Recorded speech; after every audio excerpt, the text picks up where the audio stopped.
दंडवत प्रणाम।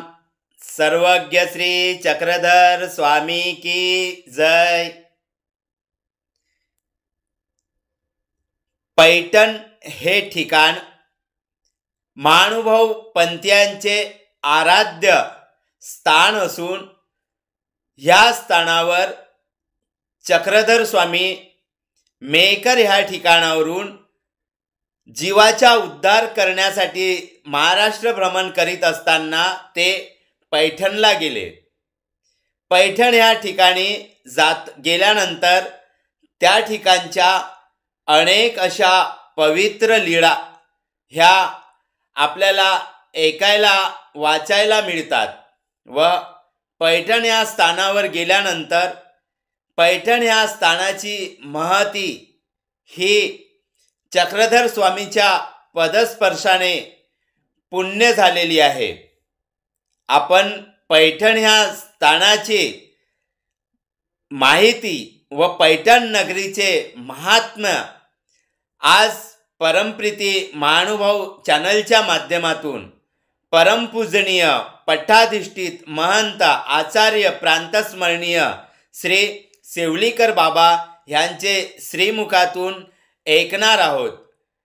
पैठण ही नगरी कशी वसली व पैठण नगरीचे महात्म्य काय असून चक्रधर स्वामी ह्या पैठण नगरीला कसे गेले हे आपण आमच्या परमप्रीती महानुभाव चॅनलच्या माध्यमातून अवश्य ऐकावे ही विनंती।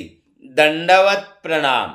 शाके शास्त्र पुराण भूपरमिथी रक्ताक्ष संवत्सरी मासे कार्तिक संज्ञिक हे मुनितिथौ शुक्ले शशी वासरी नागांबे प्रतिभेट देऊनि तदा नंता जीवा उद्धरी त्या ते मी मनसी सदा स्मरतसे तारी जीवा श्री हरी सर्वज्ञ श्री चक्रधर स्वामी की जय। महानुभाव संप्रदायाच्या दृष्टीने या प्रतिष्ठान शहराचं या नगरीचं अनन्य साधारणत्व निश्चितच अनिर्वचनीय असं आहे। प्रभू श्री चक्रधर महाराजांचा सर्वाधिक वास्तव्याचा काळ स्वामींच्या एकंदरीत तीर्थस्थानाच्या वास्तव्यामध्ये बघितलं तर पैठण या नगरीला ते अहोभाग्य लाभलेलं आहे हे असं आपल्याला स्थानपोथीच्या आधाराने घेतलेल्या त्यांच्या वास्तव्याचा जो कालनिर्देश आहे तो जर समोर ठेवलं तर हे लक्षात येतं। स्वामींचं वास्तव्य या ठिकाणी 2 वर्ष 1 महिना आणि जवळजवळ 8 दिवस अशी एक नोंद येते। 8 वर्षातला हा 2 वर्षाचा काळ केवळ एका पैठण शहराच्या आता वाट्याला आलेला आहे। मात्र यामध्ये स्वामी सातत्यानं 8 वर्ष सतत राहिलेले 2 वर्ष सतत राहिलेले नाहीत तर पूर्वार्ध आणि उत्तरार्ध कालखंडामध्ये त्यांचं प्रतिष्ठा नगरी 4 वेळेला येणं झाल्याचा उल्लेख चरित्राच्या माध्यमातून आपल्याला पाहायला मिळतो। असं हे पैठण मानव संप्रदायाच्या दृष्टीनं जितकं महत्त्वपूर्ण आहे तितकंच ऐतिहासिक संदर्भानेही वैभव संपन्न आहे। पौराणिक संदर्भ सुद्धा त्याला लाभलेले आहेत आणि भौगोलिक दृष्ट्याही संपन्न आहे। एक व्यापारी पेठ म्हणून यादव काळामध्ये हे शहर गजबजलेलं होतं। जागतिक स्तरावरती येथे फार मोठा पैठणीच्या जरीसह पैठणी त्याची जर आणि काही हस्तिदंताचे व्यापार या ठिकाणी होत असल्याचे उल्लेख इतिहासामधून आढळतात। शालिवाहन राजा शककर्ता त्याची ही राजधानी म्हणूनही या पैठण शहराचं एक ऐतिहासिक महत्त्व आहेच आहे। इतर संप्रदायाचं धर्मपीठ म्हणून सुद्धा पैठण त्यावेळेला लौकिक पात्र होतं आणि अशा या पैठणमधून त्यावेळी धर्माच्या नावाखाली जो प्रचार चाललेला होता की जनसामान्यामध्ये जो धर्म रुजविला जात होता अर्थात त्या धर्माच्या नावाखाली त्यावेळच्या समाजाचं होत असलेलं आध्यात्मिक शोषण, आर्थिक शोषण, सामाजिक शोषण हे स्वामींना पाहवलं नाही. आणि म्हणून स्वामींनी आपल्या विचाराची, परिवर्तनाच्या क्रांतीची खऱ्या अर्थानं मुहूर्तमेढ पैठणमधूनच रोवलेली आहे. एकंदरीत चरित्राचा जर भाग बघितला तर एकांकानंतर पूर्वार्धाचा प्रारंभ हा पैठणपासूनच होतो. म्हणजे एका अर्थानं पैठण ही परिवर्तनाची भूमी असं जर म्हटलं तर ते वावगं ठरणार नाही. कारण याच ठिकाणाहून स्वामींनी सर्व परिवर्तनाचा जो शुभारंभ आहे तो केलेला आहे. आध्यात्मिक स्तरावर आहे, लौकिक स्तरावर आहे. पारलौकिक जर विचार केला तर जीवोद्धार कार्याचा विडा ज्या परमेश्वर प्रवृत्तीनं हा अवतार धारण केला, व्यसनभूत होऊन जीवोद्धरणाच्या दृष्टीनं, त्याचं कार्यही इथूनच आरंभलं. विडा इथेच उचलला आणि बाईसाचा उद्धार इथेच केला. म्हणजे स्त्री उद्धाराचं पहिलं कार्य स्वामींनी पैठणपासून केलेलं आहे. ही त्यांची एक त्यावेळच्या तत्कालीन व्यवस्थेकडे जर बघितलं तर परिवर्तनाची फार मोठी क्रांती दिसून येते. या ठिकाणी स्वामींनी ज्या 2 वर्षाचं वास्तव्य केलं त्यामध्ये घडलेल्या अनेक विविध लीळा आहेत, ज्या अत्यंत अमोघ श्रावणी अशा लीळा आहेत, चिंतनशील लीळा आहेत. स्वामींचा इथे दिवाळी सणाचा जो उल्लेख येतो, एकंदरीत स्वामींनी 8 दिवाळीचे सण साजरे केलेत. पैकी 3 दिवाळीचे सण हे पैठणमध्ये संपन्न झालेले आहेत. पहिली दिवाळी भोगनारांची आहे, 5वी गणपत मठाची आहे आणि 7वी पुन्हा गणपत मठाची. म्हणजे एकंदरीत 8 दिवाळ्यामध्येही 3 दिवाळ्या पैठणच्या आहेत. श्री चक्रधर महाराजांनी दृष्टांत पाठामध्ये जवळजवळ 114 दृष्टांत निरूपित केल्याचा आपल्याला उल्लेख आढळतो. या 134 दृष्टांतामध्ये 114 दृष्टांतापैकी 34 दृष्टांत केवळ पैठणमध्ये निरूपलेले आहेत. चरित्राच्या एकंदरीत संख्येचा जर विचार केला तर जवळपास आजच्या प्रचलित ज्या मुद्रित झालेल्या पोथ्या आहेत त्यावरती जरी आपण थोडासा कटाक्ष टाकला तर हे आपल्या लक्षात येतं की साधारणपणे 1250 लीळांची नोंद सापडते. पैकी 250 लीळा पैठणच्या आहेत. म्हणजे आध्यात्मिक दृष्टीनं सुद्धा पैठण अतिशय समृद्ध आहे. इथला प्रत्येक अणु, रेणू, परमाणू सुद्धा त्या परमेश्वराच्या चरणस्पर्शाने अत्यंत पवित्र झालेलं असं हे स्थान आहे.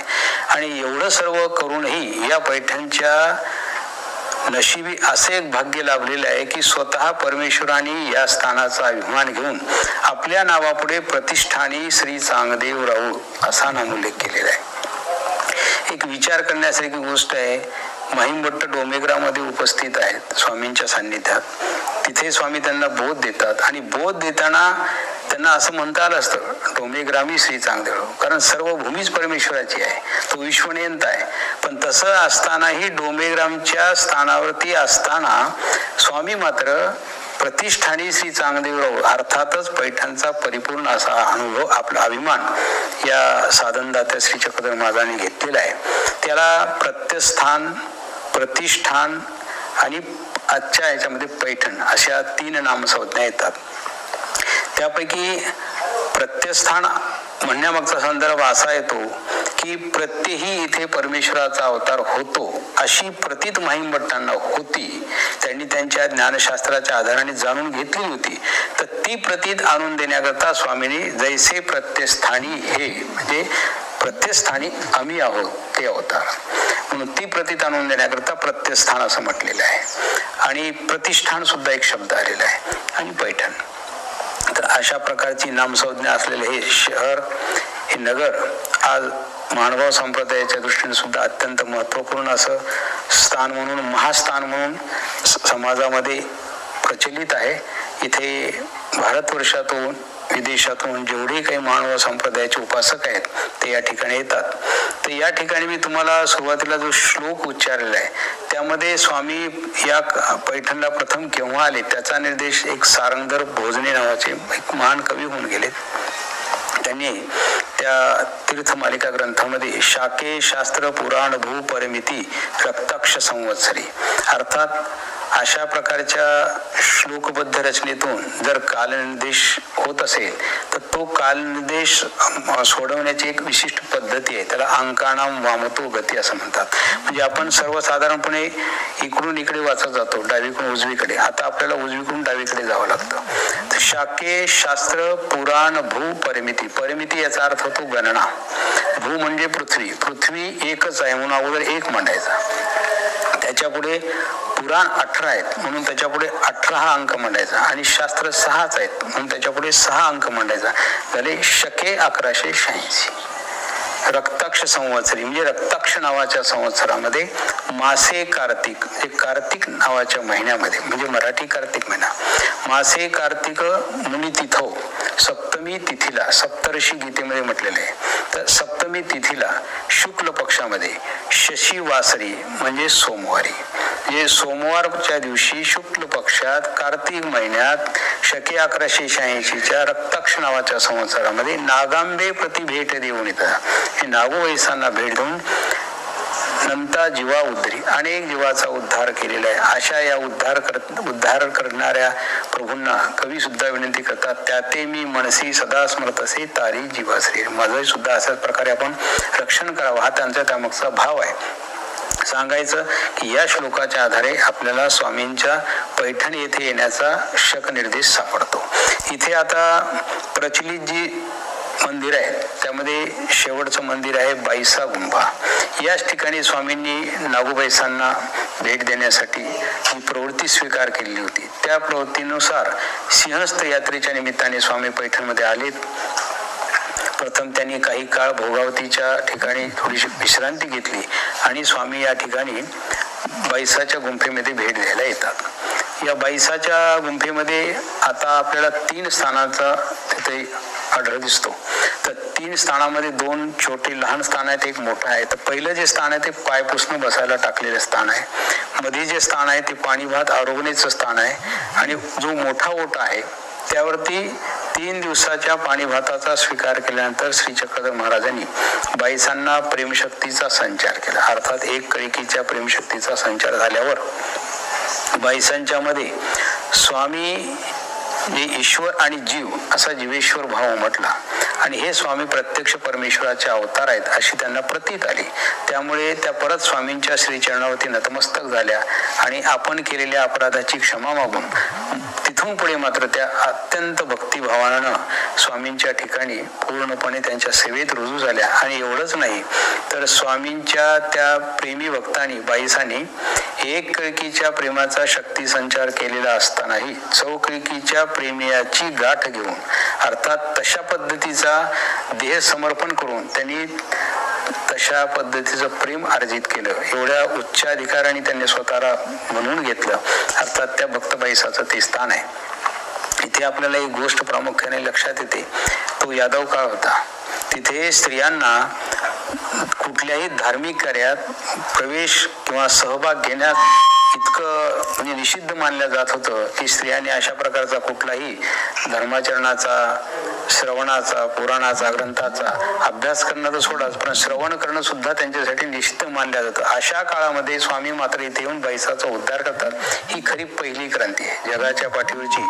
महिलांच्या आज आम्ही महिला सबलीकरणाचा एवढा गवगवा करतो तरी आम्ही अपुरे पडतो, पण तिथे मात्र स्वामींनी कुठलाही राजाश्रय नसताना मात्र एक आहे, जरी राजाश्रय नसेल तर ते स्वतः ऐश्वर्य संपन्न आहे. कारण सगळे राजेश त्यांच्या ऐश्वर्यावरती आधारलेले आहेत. त्या जर समजा प्रभूंनी आपला स्वतःचा आश्रय काढला तर राजाच काय कुणाचाच आश्रय राहू शकत नाही. तर अशा त्या विष्णूने त्या श्री चक्रधर महाराजांनी इथे बाईसाचा उद्धार केला. त्याच्या अलीकडे मोठं मंदिर आता नव्याने निर्माण झालेलं आहे, ते भोगनारायणाचं मंदिर. त्या ठिकाणी स्वामींनी 10 महिने निद्रा केलेली आहे. त्याच्या शेजारी 3 स्थानं असलेलं पांड्या स्वप्ने नाम स्वीकार, जिथे पांड्याला स्वप्नामध्ये दृष्टांत देऊन ईश्वर प्रतीत आणले. आणि त्याच्यानंतर पुढे 3 स्थानं आहेत, ती मर्दना मादने आणि एक अवस्थान. खाली आल्यानंतर एक मंदिर लागतं, ते अनुपदेव गुंफा. तिथे अनुपदेव नावाचे एक अन्य महात्मा होते, त्यांना स्वामींनी भेट दिलेली आहे. त्या ठिकाणचं ते मंदिर, तिथे त्यांनी त्यांच्याकडून तांबूळाचा प्रसाद घेतला आणि त्यांनाही स्थित्यानंद दिला. आता अलीकडे 2 मंदिर आहेत ज्याचा आता नवीनच जीर्णोद्धार झालेला आहे. ते श्रीदत्त मंदिर म्हणून प्रचलित आहे, पण प्रत्यक्षात तो पूर्वीच्या स्वामींच्या काळातील पाषाण मठ होय. या ठिकाणी स्वामींच्या काळात 9 मठ असल्याचा उल्लेख येतो, ज्यामध्ये रवळ मठ आहे, शास्त्र मठ आहे, पाषाणाचा मठ, काष्टमठ आहे, असे वेगवेगळे मठ आहेत आणि गुंफा बऱ्याच आहेत. तर त्यापैकी तो जो मठ आहे तो पाषाण मठ आणि खाली इथे जो आहे तो शास्त्र मठच आहे, परंतु हा काष्टापासून म्हणजे पूर्ण लाकडाचा. या दोन्ही ठिकाणी महादाश्रमाचे विद्यार्थी वेदांचा अभ्यास करीत असत, शास्त्रार्थ करीत असत. इथे येऊन स्वामींनी त्यांना दर्शन दिलं आणि विचारलं, वेदांती काही प्रतिपाद्य, वेदामध्ये काय तुम्ही अभ्यासता? तेव्हा त्यांनी त्यांच्या गुरुनी जी त्यांना शिक्षा दिलेली होती त्या पद्धतीनं त्यांनी त्यांचं विवेचन केलं. अर्थात स्वामींनी त्यांना पुन्हा यथार्थ ज्ञान दिलं, त्यामुळे ते स्वामींकडे आकर्षित झाले. तर अशी ही इथे एकंदरीत एवढी 21 स्थानं आज उपलब्ध आहेत. तशी स्थान नोंद सुद्धा 221ची येते. इथे आज गणपत मठ नाहीये, त्याच्यानंतर ढोरेश्वर आज उपलब्ध आहे, पण त्यामध्ये बरंचसं स्थित्यंतर झालेलं आहे, असं परिवर्तन झालेलं. असे एकंदरीत एवढे स्थान या ठिकाणी आहेत.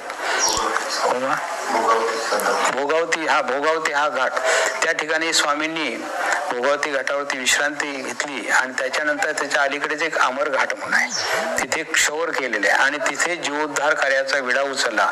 अशी एक लीळा संदर्भामध्ये लीळा येते की त्या ठिकाणी त्यावेळेला विद्यमान असणारे सर्व अवतार, विशेषतः श्री दत्तात्रय प्रभू महाराजांसह सकळ अवतार येऊन आणि विश्वातल्या सर्व म्हणजे जेवढ्या ब्रह्मांडस्थ आहेत, विग्रह आहेत, ज्ञानी आहेत, वेदवंत आहेत, सर्व आलेले आहेत, विद्यावंत असतील. आणि या सर्वांनी आल्यानंतर या सकळ अवतारांनी स्वामींना अशी विनंती केली आणि जीवोद्धरणाचे पाटी फुटे सुधले असा उल्लेख तिथे आलेला आहे. म्हणजे जीवोद्धार कार्याचा तुम्ही आता इथून प्रारंभ करा म्हणून स्वामींनी तिथून पुढे यतिमुनी वेश धारण करून जीवोद्धार कार्याला प्रारंभ केलेला आहे. अशी अपेक्षा आहे की आपण हे या उद्धाराला, या कार्यातून जास्तीत जास्त वेळेनं कार्य केलं तर निश्चित प्रेमाला पात्र व्हाल. एवढ्या सदिच्छेसह मी या ठिकाणी थांबतो. धन्यवाद.